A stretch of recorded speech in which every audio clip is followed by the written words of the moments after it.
vous aider? Eh, vous deux, là! Justement, j'allais venir vous voir. Bonjour, madame. On vient voir notre oncle, il a été admis, c'est un diamantaire. Ah ouais? Alors rejoignez donc vos tantes et vos cousins là-bas avant que je m'énerve. Je vois qu'on vous la fait pas, vous, hein? Bon, peut-être vous pouvez quand même laisser la famille proche prendre des nouvelles, hein? Tu prends tes euros et ton copain et vous giclez. Ah, mais si c'est une question d'argent... Je vous demande de sortir une dernière fois. Et si ça suffit pas, c'est le policier que vous voyez là-bas qui prendra la relève. C'est clair?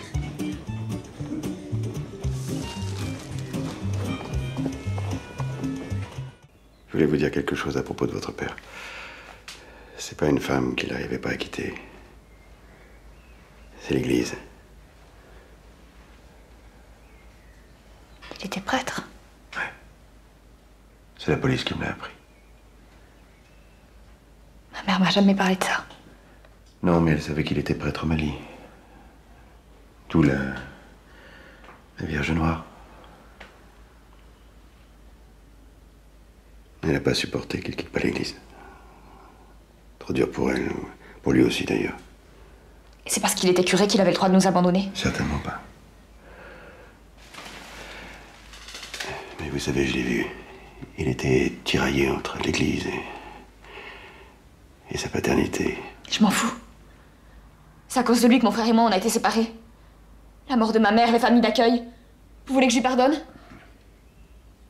Il vous a même pas parlé de moi. Ni de mon frère. C'était bien un salaud. Même si c'était vous qui l'aviez tué, ça m'aurait pas gêné. Je vous aurais remercié. King, il a pris le pare-choc en plein dans la figure. Là, je crois qu'il faut qu'il voie un médecin, là, hein? Revenez demain à 10h pour les consultations. Comment ça, demain? Là, vous venez de laisser passer quelqu'un, il était dans le même état que lui, quand même.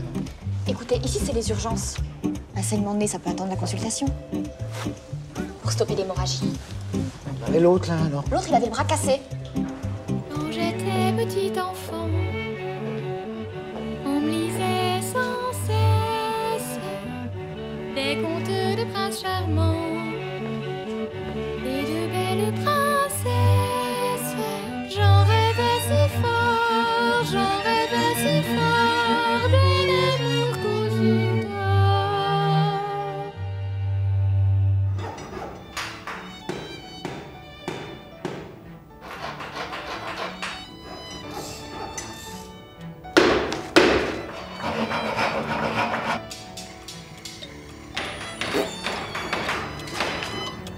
Fantasme du prince charmant. Ne t'a-t-on jamais lu un conte de prince ou princesse quand tu étais enfant? C'est l'histoire dégoulinante de bons sentiments? Très peu pour moi, merci.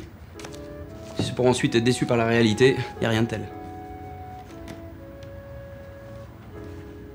Me dis pas que toi aussi tu fantasmais sur le prince charmant? Mais enfin, qu'a-t-il de plus que moi pour vous séduire toutes? Mais il a tout, le prince charmant. 1. Il est fort. Sous sa côte de maille, on devine des muscles saillants, prêts à défendre princesses et paysannes. 2. Il n'a pas besoin de travailler pour vivre. On sait donc qu'il sera très disponible pour s'occuper de sa petite femme. 3. Ses parents sont très occupés à diriger ce grand royaume. Ce qui fait donc des beaux-parents pas très encombrants. 4. Son château est rempli de chambres dans lesquelles on peut s'envoyer en l'air. Ça va, c'est bon, merci.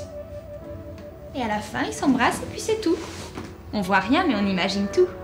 Les corps qui s'enlacent, les poitrines qui transpirent, la princesse qui explose de plaisir. Tu veux pas qu'on t'appelle Bruce Willis pour négocier?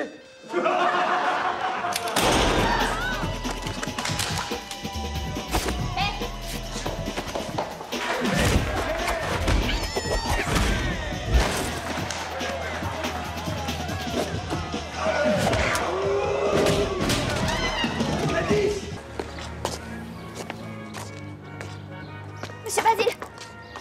Monsieur Basile, l'écoutez pas. En fait, j'ai un petit copain, même qui s'appelle Ricardo. Monsieur Basile, figurez-vous que Ricardo, il vient me chercher tous les soirs à la boutique avec sa moto. Je sais pas pourquoi, il se gare toujours là, à l'endroit où vous vous êtes fait tirer dessus. Et un jour, on roulait, quand on a entendu un petit bruit. Vous savez, comme un petit caillou coincé dans le pneu. Monsieur Basile, c'était pas un caillou. Quelle main? Faites un effort.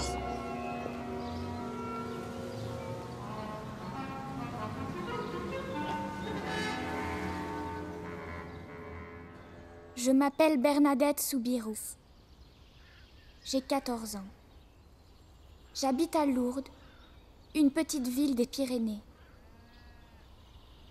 Depuis le 11 février, je vais à la grotte de Massabielle. La première fois, c'était tout simplement pour chercher du bois. Une belle dame m'est apparue. Depuis, je suis retournée souvent à la grotte. Un jour, la dame m'a demandé de lui faire la grâce de venir pendant 15 jours. Je suis venue tous les jours. Avec la dame, nous avons prié. Elle m'a confié des secrets. Mais elle ne m'avait toujours pas dit son nom. Aujourd'hui, c'est le 25 mars, le jour de l'Annonciation. Elle m'a dit que soy la Immaculada Concepción. Je suis l'Immaculée Conception. C'est la Sainte Vierge. C'est Marie. Elle est devenue mon amie.